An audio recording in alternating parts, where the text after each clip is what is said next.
mag-start na tayo dito sa board na tatanggalan natin ng IC. So ito yung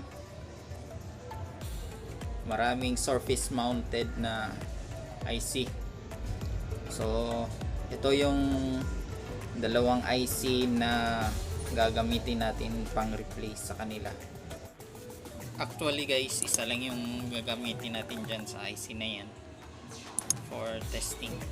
So meron tayong soldering iron at saka soldering lead. So una, lalagyan natin ng soldering lead lahat ng pins magkabilaan. So ayan. So ayan, lagay natin. So wag lang natin masyadong diinan pag ano, ayan, pagka malambot na siya, ayan, doon lang tayo sa pin. Oh, ayan guys, so tanggal na siya. So ganun lang po kadali guys yung pagtanggal ng IC. So yan, kukunin po natin yung excess na lead sa PCB. Ayan guys, tapos ayan, so malinis yung pagkakatanggal, walang sira yung board. Then lilinisan natin, gumamit tayo ng lacquer thinner at saka basahan. Ayan guys, so yan, para malinis yung surface ng board. Ayan guys, malinis na siya. So ang ganda nung pagkakaalis ng IC.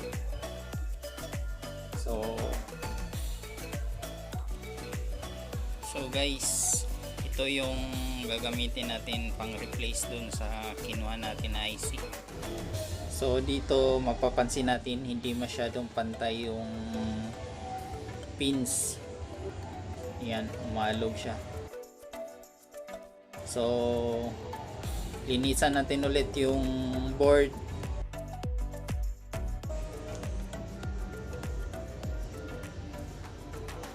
Guys, lagyan natin ng soldering flux para maganda yung pagkakakuha ng ano. Dito guys, wala tayong soldering wick, kaya gumamit tayo ng copper wire para alisin yung excess na lead doon sa PCB, doon sa pins nya. Ayan.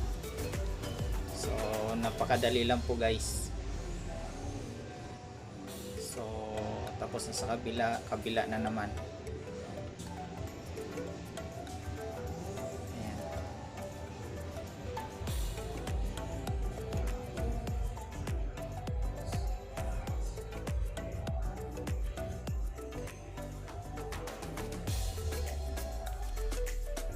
Ayan guys, malinis na. So linisan ulit natin ng lacquer thinner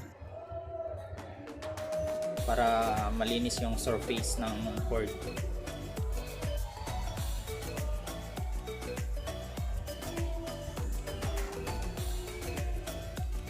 Ayan guys, so ayan, kita natin napakalinis at mid.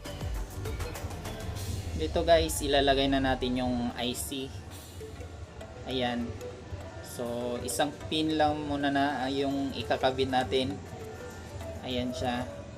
So ayan, so para ma-align natin ng maayos yung IC doon sa board. So pagkatapos noon, dito naman sa kabila isa. Ayan, isang pin lang po.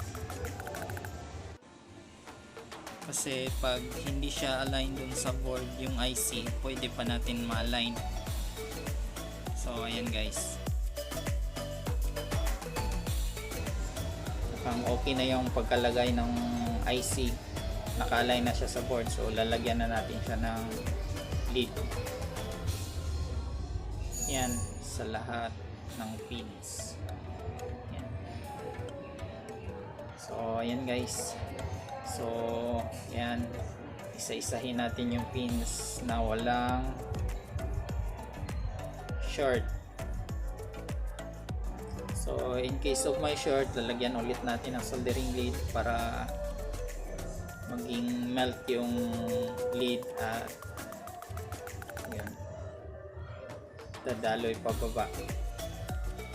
So ayan, ganun lang po kadali pagkabit ng surface mounted IC. So medyo may konti, ayan, tatanggalin natin. Ayan guys, wala na. Yan, check natin ulit.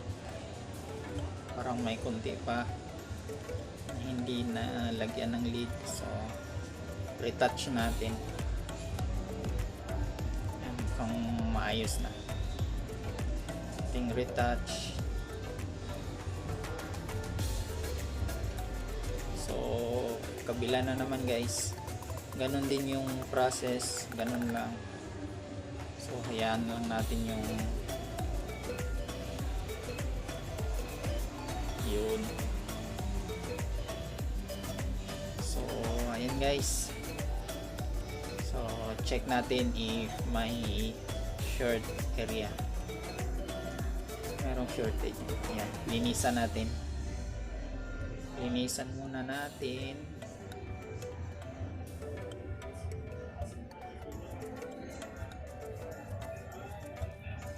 Ayan guys, so ayan, so parang walang nangyari guys. So ang ganda nung pagkakabit nung IC.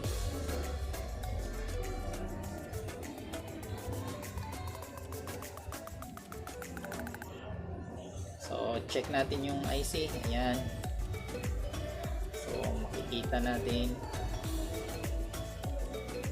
napakalinis ng pagkakabit.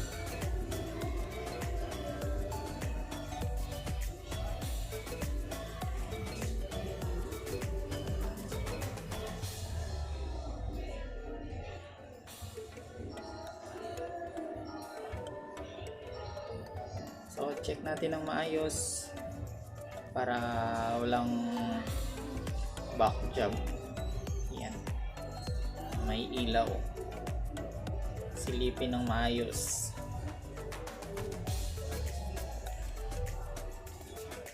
So ayan,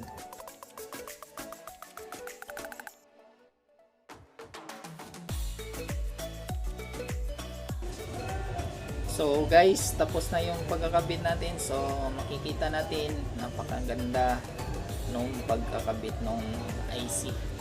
So ganun lang po kadali guys. So basta check lang natin na walang short pins, hindi naka